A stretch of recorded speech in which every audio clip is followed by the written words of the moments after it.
इस समय मैं मौजूद हूँ एक बहुत ही प्यारे से गार्डन में। और मैं ये कहूँगी कि आप ये फुलवारी देख रहे होंगे, चारों तरफ जो है फूल खिले हुए हैं।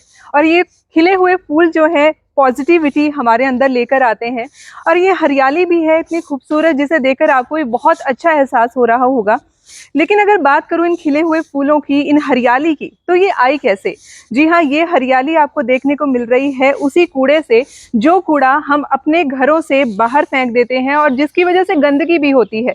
लेकिन ये जो हरियाली है उसी कूड़े की वजह से है। और यहाँ पर मैं उसको कूड़ा नहीं कहना चाहूंगी, बल्कि वो कूड़ा सोना है, जो जिसने इतना सुंदर जो है ये बगीचा तैयार किया है, ये फुलवारी तैयार की है। ये कैसे हुआ, ये टेक्निक कैसे आई? ये जो बहुत ही इनोवेटिव टेक्निक है, कौन इसको लेकर आया, किसने इसको इजाद करी, उससे मैं आपको मिलवाऊंगी। लेकिन उससे पहले आपको देखनी चाहिए ये रिपोर्ट। मेरे शहर में धुएं का बवंडर, गंदगी का ढेर, जिम्मेदार कौन? अपने घर को चमका बेजुबानों को बेमौत मारने का जिम्मेदार कौन? सोचा मैं तो ऐसा हूं नहीं, फिर गुनहगार कौन? सोचा तो समझा मेरे घर से भी तो एक पैकेट हर रोज बाहर जाता है। फिर समझा इस जहरीले मौसम में हिस्सेदार कौन? लेकिन अब सब बदलूंगा, शुरुआत करूंगा घर से ही। कचरा ना बाहर फेंकूंगा, ना हवा में जहर, ना पशु पे कहर। ये कहानी हम सब की है, तभी तो जगह जगह लगे गंदगी के ढेर। और इन ढेर में से कई बार आवारा गोधन पॉलीथीन खाकर बीमार होकर मर भी जाता है। सभी ने देखा होगा, लेकिन क्या आप जानते हैं, एक छोटा सा उपाय करके इन सभी समस्याओं से छुटकारा पाया जा सकता है। सब काम सरकार करे, इससे बेहतर ये है कि थोड़ा सा काम हम ही कर लें। कुरुक्षेत्र के जाने माने डॉक्टर सुभाष गर्ग ने एक पहल की है, अपने शहर को साफ, स्वच्छ और सुंदर बनाने की। शहर सुंदर बन सकता है जब घर का कचरा घर में ही रहे और वही कचरा हमें नुकसान देने की बजाय फायदा दे। ऐसा ही एक प्रोजेक्ट लेकर आए हैं डॉक्टर सुभाष गर्ग। डॉक्टर सुभाष गर्ग स्कूलों में जाकर और अन्य संस्थाओं में जाकर लोगों को अपने इस प्रोजेक्ट को दिखा रहे हैं, ताकि शहर की गंदगी साफ हो सके। शहर में गंदगी फैलाता कौन है? आसान सा जवाब है, हम। और गंदगी दूर करेगा कौन? इसका भी यही जवाब है, हम। तो हम शुरुआत करें इसी उम्मीद के साथ, जो उम्मीद डॉक्टर सुभाष गर्ग कर चुके हैं अपने इस अभियान में। इस अभियान को सफल देखना है तो सबसे पहले सहयोग चाहिए आपका। सुभाष गर्ग के प्रोजेक्ट को अगर आप अपनाते हैं तो ना केवल कचरा कम होगा, साथ ही साथ उसी कचरे से खाद बनाकर आप अपने घर के बगीचे को सुंदर बना सकते हैं। ज़रूरत है तो सिर्फ सोच बदलने की और डॉक्टर सुभाष गर्ग के इस संकल्प पर अमल करने की कि मैं अपने घर का कूड़ा सड़क पर नहीं फेंकूंगा या नहीं फेंकूंगी। आखिर क्या है डॉक्टर सुभाष गर्ग का प्रोजेक्ट? आइए जानते हैं। तो देखा आपने इस रिपोर्ट में कि किस तरह से जो कूड़ा करकट हमारे सड़कों पर रहता था, गंदगी फैलाता था शहर में, और जिस कूड़े को खाकर जो पशु भी हैं वो भी बीमार पड़ते थे, मर जाते थे। लेकिन अब जो है वो ऐसा नहीं हो रहा है, बहुत से चेंजेस आ चुके हैं। आखिर वो किस तरह से, ये प्रोजेक्ट लेकर कौन आया, उस शख्स से मैं आपको मिलवाना चाहूँगी। तो वो शख्स हैं जो इस प्रोजेक्ट को लेकर आए हैं जिससे कूड़ा करकट ना हो, तो वो है डॉक्टर सुभाष गर्ग, जो कि एमडी हैं और इस प्रोजेक्ट पर काम कर रहे हैं। और उनकी एक टैगलाइन भी है जो मैं सर से ही सुनना चाहूँगी कि सर ने क्या टैगलाइन रखी है हमें अवेयर करने के लिए, हमारे समाज को अवेयर करने के लिए। सर क्या कुछ कहना चाहेंगे इस बात को? हमने एक मिशन स्टार्ट किया है जिसे मिशन ज़ीरो वेस्ट कुरुक्षेत्र का नाम दिया है। और इसकी टैगलाइन है, मैं अपने घर का कचरा सड़क पर नहीं फेंकूंगा या फेंकूंगी। इसके पीछे एक सोच है। मैं अब इसकी जिम्मेवारी जो है कचरे को प्रबंधन की, मैं कमेटी पे नहीं डालना चाहता, मैं ABCD किसी पे नहीं डालना चाहता, मैं अपने पड़ोसियों पे नहीं डालना चाहता। मैं ये चाहता हूँ कि जो कचरा मेरे घर में पैदा हो वो बाहर ना जाए। और अगर हर नागरिक ये पक्के तौर पे प्रण कर लेगा कि उसके घर का कचरा बाहर नहीं जाएगा, तो फिर पक्की बात है कि 140 करोड़ लोग जब कचरा घर से बाहर नहीं फेंकेंगे तो हमारा देश जो है, हमारे प्रधानमंत्री की जो सपना है कि एक स्वच्छ भारत, जिसके लिए महात्मा गांधी ने भी काम किया, उस सपने को हम साकार करने में एक ना एक दिन हम सफल ज़रूर होंगे। जी जी। तो डॉक्टर सुभाष गर्ग ने दावा किया है कि जो कूड़ा करकट जो है हमारे घर में होता है, उसी से जो खाद बनती है वो हमारे गार्डन के लिए या जो भी प्लांटिंग हम करते हैं उसके लिए बहुत ज़्यादा यूज़फुल है। लेकिन ये सिर्फ एक दावा है और इसी दावे को परखने के लिए मैं डॉक्टर सुभाष गर्ग के गार्डन में ही आई हूँ। और ये जो आप देख रहे हैं ना, इस इनक्लोजर को, यहाँ पर जो है सारा कूड़ा करकट इकट्ठा होता है और यहीं से वो खाद बनकर तैयार होती है, जिससे आप ये हरियाली भी देख पा रहे हैं। ये हरियाली जो है इसी खाद से बनकर तैयार हुई है। इस समय ये कूड़े का ढेर है, लेकिन ये कुछ समय बाद जो है खाद में तब्दील हो जाएगा और यही वाली जो खाद है, ये जो है हरियाली आप देख रहे हैं, वो हरियाली इसी खाद से भी आई है। और सबसे बड़ी बात ये है कि जिस कूड़े को हम अपने घरों में इकट्ठा करने से डरते हैं कि उससे दुर्गंध होगी, बदबू आएगी, लेकिन यहाँ पर मैं खड़ी हूँ और आप मेरे हाथ में चाय का कप भी देख रहे हैं और यहाँ खड़े होकर मैंने चाय भी पी है और कोई दुर्गंध नहीं है, कोई स्मेल नहीं है, कोई मक्खी मच्छर यहाँ पर नहीं है। तो ये प्रोजेक्ट जो है बहुत ही कारगर साबित भी हो रहा है। आखिरकार डॉक्टर सुभाष गर्ग के माइंड में ये प्लान कैसे आया, ये प्रोजेक्ट कैसे उनके माइंड में डेवलप हुआ एकदम से, तो उस पर मैं बात करना चाहूँगी। सर, क्या कुछ आप बताना चाहेंगे, किस तरह से ये जो प्लानिंग है, ये प्रोजेक्ट है, आपके माइंड में आया, क्या सोचकर? देखो, स्वच्छता हर व्यक्ति को अच्छी लगती है, गंदगी हर व्यक्ति को बुरी लगती है, और बार बार मन में यही होता था कि हम अपने शहर को साफ कैसे कर सकते हैं, कैसे हम गंदे शहर का टैग अपने शहर के से हटा सकते हैं। तो उसके लिए फिर मैंने नेट पे और लोगों से विचार विमर्श करके हम इस नतीजे पे पहुँचे कि हम घर का जो कंपोस्टेबल कचरा है वो इस तरीके से हम इसको क्लीन कर सकते हैं, और इससे हमारा घर, आप यकीन करो, बहुत समय बीत गया, मेरे घर का 1 ग्राम कचरा भी बाहर नहीं निकला, मेरे घर से बाहर नहीं निकला। इससे पहले हम पति पत्नी अपने घर का कचरा गाय को डाला करते थे। गाय भी पूरा कचरा नहीं खाती थी, कुछ छोड़ देती थी, जो पैरों और टैरों से लग के मेरे घर में वापस आ जाता था। लेकिन इस तकनीक के जरिए, इसमें कुछ भी खर्चा भी कुछ नहीं हुआ, मेरे ख्याल से मुश्किल से 100 ईंटें लगी हैं, 1 तसला सीमेंट का लगा है, 2 तसले रेते के लगे हैं, और हमारे माली ने इसको बना दिया। उसने कोई मतलब बाहर से हमें मिस्त्री नहीं बुलाना पड़ा। इसकी तकनीक का सिर्फ डिफरेंस क्या है कि इसमें हमने सुराख रखे हुए हैं ताकि एरोबिक टाइप ऑफ ऑक्सीडेशन हो, क्योंकि एरोबिक ऑक्सीडेशन जो होती है उसमें दुर्गंध नहीं आती, जो एनारोबिक ऑक्सीडेशन होती है उसमें दुर्गंध आती है। तो इसमें कोई दुर्गंध नहीं आती। और एक दूसरा एनक्लोजर, अगर आप दूसरे एनक्लोजर में देखो तो वहाँ पे आप देखो कि वहाँ पे कचरे की खाद ऑलरेडी बन चुकी है। वो जो कचरे की खाद है वही खाद हमने अपनी फुलवारी में इस्तेमाल करी है, जिससे बहुत ही सुंदर फूल खिल रहे हैं, बहुत ही हरियाली हो रही है, चिड़ियाँ चहक रही हैं, और यहाँ पे पंछी जानवर सब आने लग गए हैं। और जब सुबह हम पति पत्नी दोनों बैडमिंटन खेलते हैं या यहाँ पे हम सैर करते हैं तो बहुत ही अच्छा लगता है, यहाँ पे आके मन खुश हो जाता है।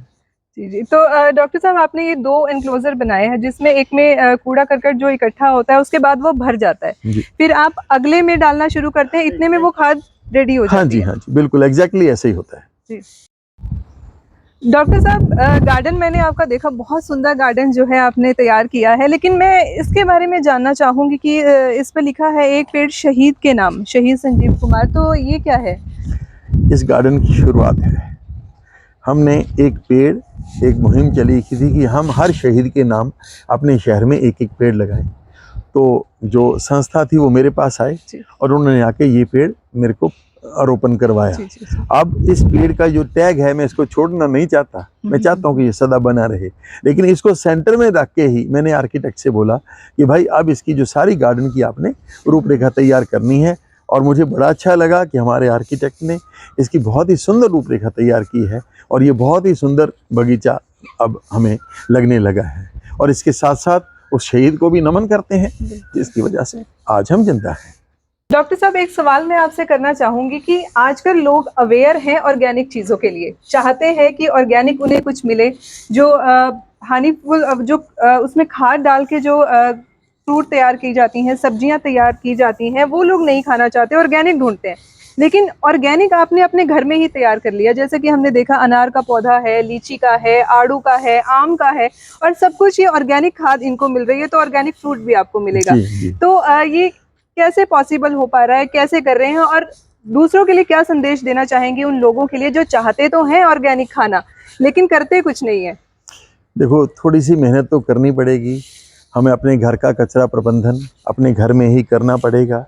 इसके लिए ये तो जो उन लोगों के लिए मैंने आपको दिखाया जहाँ पे लोगों के पास जगह है, लेकिन छोटे घरों के लिए भी हमने एक सिस्टम बनाया है जिसे ट्विन बिन सिस्टम बोलते हैं।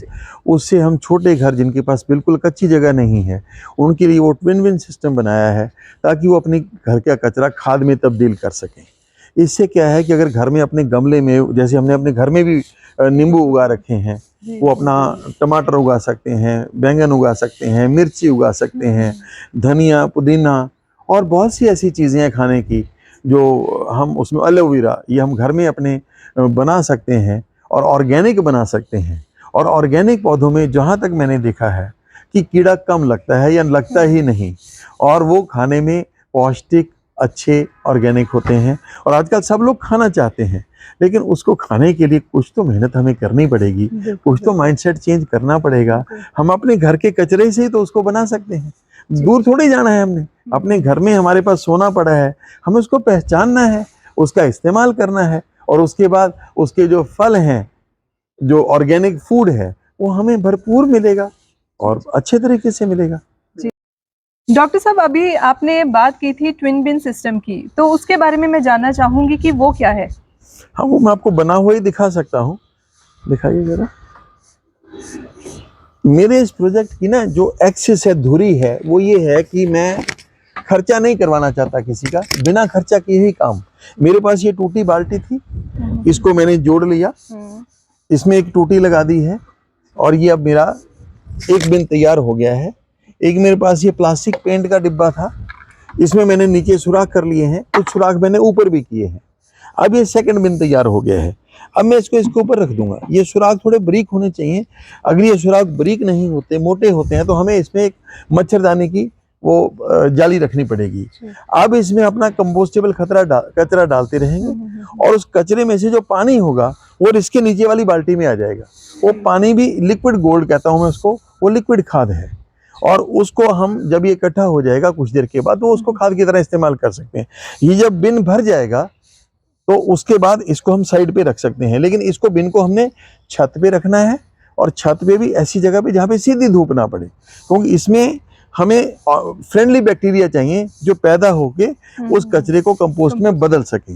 इसके अलावा मक्खियां भी इसमें बैठें और जो अपने लार्वा पैदा करें, लार्वा भी जो है उसको कंपोस्ट में तब्दील कर देता है। तो इस तरीके से ये खाद ऊपर जो सॉलिड खाद बनती है, नीचे इसके लिक्विड खाद बनती है, और ये सारा कचरा अपना घर में ही इस्तेमाल हो जाता है। इसके अलावा मान लो ये 1 महीने में भरता है, मान लो हम 4 परिवार की फैमिली है, 1 महीने में भरता है, तो हम इसके 3-4 बना सकते हैं, और जब 4 महीने बाद हम चौथे पे पहुंचेंगे तब तक वो इसको कंपोस्ट में तब्दील हो चुका होगा। तो ये सारे का सारा उसका रिजल्ट ये निकलेगा, ऑर्गेनिक खाद, और हमारे घर का कचरा सड़क पे नहीं जाएगा। और जो मीडियम साइज के घर हैं वो बड़े बड़े भी ले सकते हैं, कोई ऐसी बात नहीं है, बड़े टब लेके इस ट्विन बिन सिस्टम बना सकते हैं, और ये खर्चे वाला काम नहीं है। घरों में आम टूटे फूटी चीजें मिल जाती हैं जिनको हम यूज कर सकते हैं। इसके अलावा सर इसमें मटका भी यूज कर सकते हैं, जैसे मटके होते हैं? हाँ, मटके में भी आपको सुराख ही तो करने हैं, आप उसमें सुराख करके, छोटे छोटे सुराख करके, वो मटके में टूटने का खतरा रहता है। ये जो चीजें हैं इनमें टूटना फूटना नहीं होगा। और ये ऐसी चीजें हैं जो हमारे घर में वैसी वेस्ट, बिल्कुल वेस्ट पड़ी होती है। जी, मेरा इसका प्रोजेक्ट का धुरी ये है कि मुझे खर्चा नहीं करना, मुझे बिना खर्चा किए अपने कचरे का प्रबंधन करना है। जो पहले शायद जो सिस्टम फेल हुए उनमें एक कारण ये था कि वो एरोबिक की बजाय एनारोबिक ऑक्सीडेशन का इस्तेमाल करते थे, जिसमें हाइड्रोजन सल्फाइड या मीथेन आदि पैदा होती थी जो बदबूदार गैसेस होती हैं।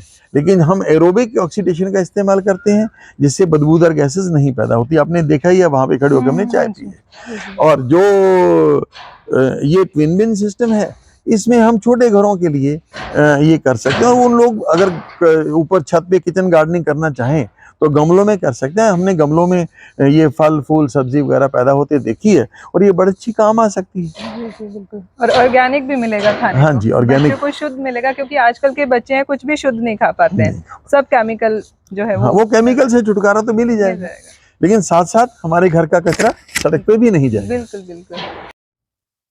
तो इस वीडियो की जहां से मैंने शुरुआत की थी वहीं पे मैं इसका एंड भी करना चाहूँगी।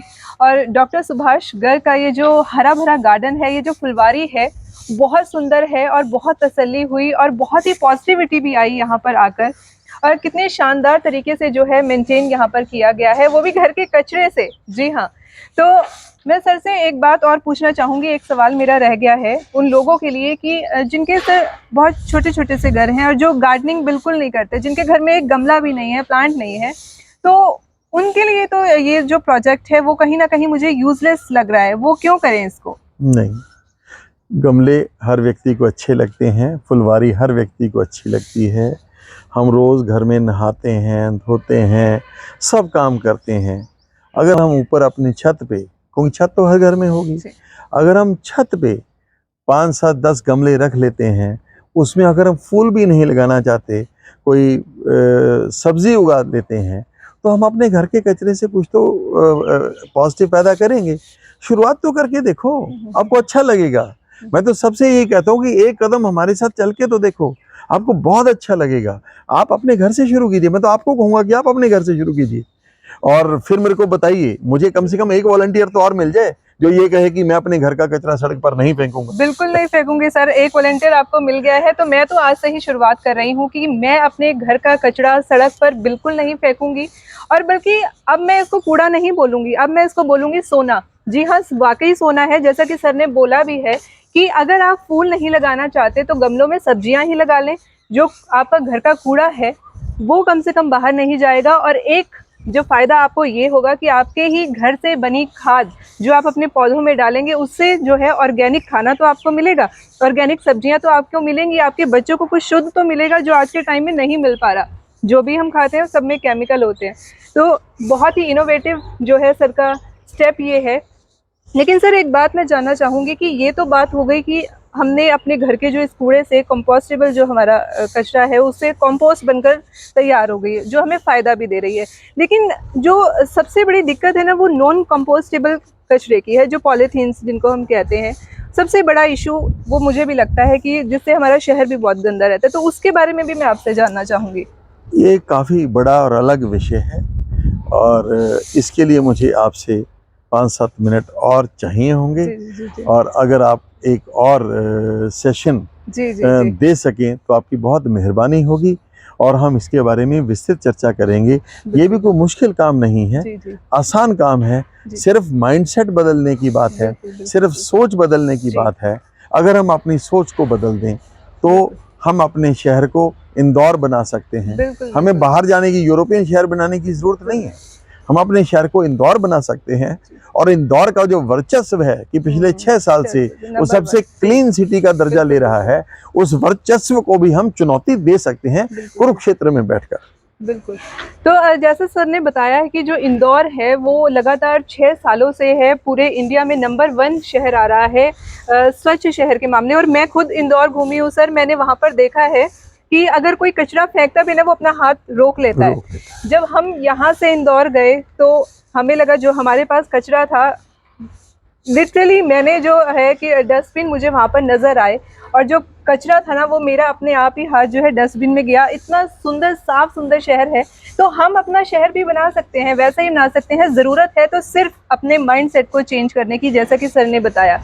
तो ये जो कदम सर ने उठाया है, आप इसमें शामिल होइए, अपने शहर को सुंदर बनाइए। देखिए आपको भी पॉजिटिविटी मिलेगी। आप भी कह सकेंगे कि हमारा हरियाणा इंदौर से कम नहीं। तो जुट जाइए इस प्रयास में, माइंडसेट चेंज कीजिए और अपने शहर को साफ और सुंदर बनाने की कोशिश कीजिए।